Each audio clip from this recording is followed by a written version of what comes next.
हरिओम श्रीराम अंबज्ञ। मी विशाखा वीरा परब, कुर्ला पश्चिम उपासना केंद्र। बापू परिवारात आल्यानंतर अगदी पावलोपावली आपल्याला छोटे छोटे अनुभव येत असतात। जी अशक्य वाटणारी कामं आहेत ती सहज शक्य होतात आणि ती केवळ माझ्या बापूमुळे, माझ्या मोठ्या आईमुळे। असाच एक छोटासा अनुभव गणपतीमध्ये मला आला। कोकणात गणपतीत गावाला जायचं म्हटल्यानंतर गाड्यांचं बुकिंग मे महिन्यातच सुरू होतं, परंतु ट्रेन्सचं बुकिंग फुल, एसटीचं बुकिंग फुल, लक्झऱ्या फुल। आता करायचं काय? मग आम्ही विमानाने जायचं ठरवलं आणि झालं एकदाचं बुकिंग। मी, माझे पती विजयसिंह परब आणि माझा मुलगा वरुणसिंह परब, आम्ही तिघांनी विमानाने जाऊन गोव्याला उतरायचं आणि तिथून महाराष्ट्रात आपल्या गावी आरोंदा सावरजोवा येथे पोहोचायचं असं आमचं प्लॅनिंग झालं। 17 सप्टेंबर रोजी सकाळी 8:30चं आमचं विमान होतं। आम्ही वेळेच्या आधी तिथे पोहोचलो, चेकिंग झालं आणि विमानात बसलो सुद्धा। विमानाचा पहिला प्रवास खूप एक्साइटमेंट होती आणि खरोखर मजेचा प्रवास झाला। गोव्याला उतरलो आणि फक्त तासाभरात आम्ही आमच्या गावाला पोहोचलो, याचा भरपूर आनंद होता। त्याच आनंदात थोडं गोव्यात फिरणं झालं आणि त्यानंतर कॅब बुकिंग करून आम्ही महाराष्ट्रात आमच्या गावी जायला निघालो। कॅबही मिळाली।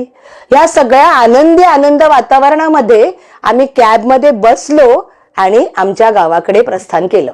जवळजवळ अर्ध्या तासाचा रस्ता पूर्ण झाल्यानंतर माझा मुलगा वरुण याच्या लक्षात आलं की त्याची जी कॉलेजची बॅग त्याने बरोबर आणली होती, ज्यात त्याची अभ्यासाची वह्या पुस्तकं होती, कॉलेजचे डॉक्युमेंट्स होते, ती बॅगच नाहीये। की आम्ही सामानांच्या बॅगा, कपड्यांच्या बॅगा डिकीमध्ये ठेवल्या, माझी स्वतःची बॅग माझ्या हातात आहे। मग खरोखर आमच्या लक्षात आलं की त्याची बॅग आम्ही घेतलीच नाही। अरे बापरे, अर्धा तास गेलाय जवळजवळ आणि आम्ही महाराष्ट्रात पोहोचलोय।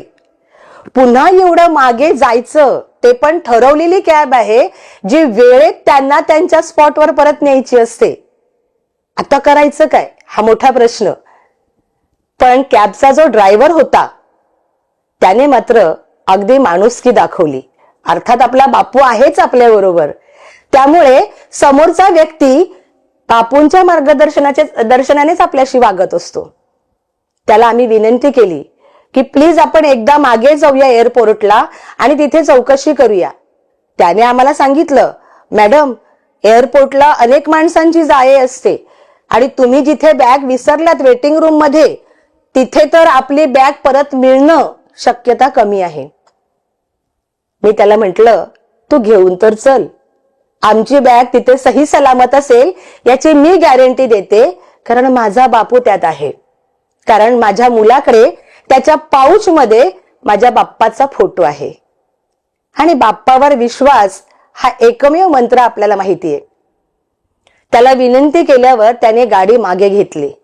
पुन्हा तेवढ्या अर्ध्या तासाचा प्रवास करून आम्ही परत मागे गोव्याला मोपा एअरपोर्टवरती आलो।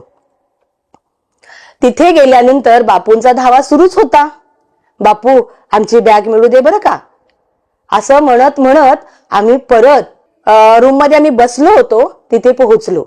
माझे पती आणि माझा मुलगा वरुण धावत धावत तिकडे त्या दिशेने निघाले होते आणि जाऊन पाहतात तर काय, आमची बॅग जिथे आम्ही बसलो होतो तिथे अगदी सुरक्षित, त्याच्या आजूबाजूला कोणी बसलंही नव्हतं आणि त्याला कोणी हातही लावला नव्हता।